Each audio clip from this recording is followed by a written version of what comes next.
Welcome to a new video. রুই পটল বানানোর জন্য আমি রুই মাছটাকে প্রথমে ভালোভাবে ডিফ্রস্ট করে নিচ্ছি। এরপরে পেঁয়াজের খোসা ছাড়িয়ে নিলাম। মাছটাকে খুব সুন্দর মতো ক্লিন করে পটলকে আমার পছন্দ মতো শেপ করে কেটে নিয়েছি, সাথে পেঁয়াজ কুচি করেছি। কড়াইয়ে তেল গরম হয়ে আসলে আমি এর মধ্যে পেঁয়াজ কুচি দিয়ে দেব।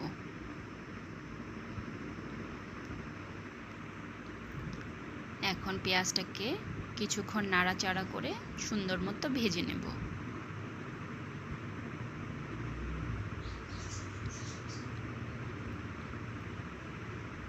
পেঁয়াজ ভাজা হয়ে গেলে এবং পেঁয়াজটা নরম হয়ে আসলে আমি এর মধ্যে মশলা অ্যাড করব। এখানে আদা রসুন পেস্ট, মরিচ গুঁড়া, হলুদ এবং লবণ দিয়ে দিব।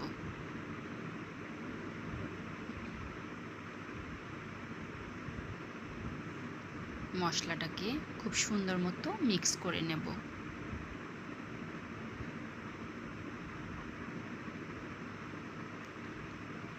মশলাতে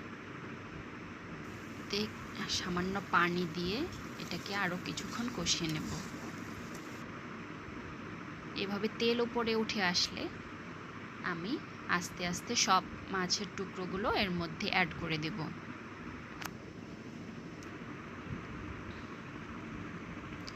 মাছের টুকরোগুলো দিয়ে দেওয়ার পরে আমি মশলার সাথে এটা সুন্দরভাবে কষিয়ে নেব।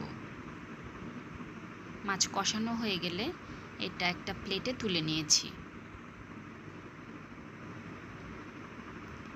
অবশিষ্ট মশলাতে আমি কেটে রাখা পটলগুলো অ্যাড করে দিয়ে কিছুক্ষণ নাড়াচাড়া করে পানি দিয়ে সেদ্ধ বসিয়ে দিলাম।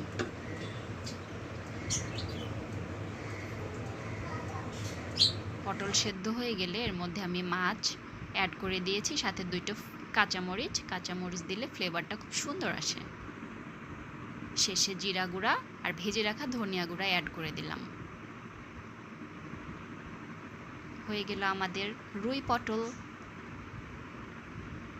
ধন্যবাদ।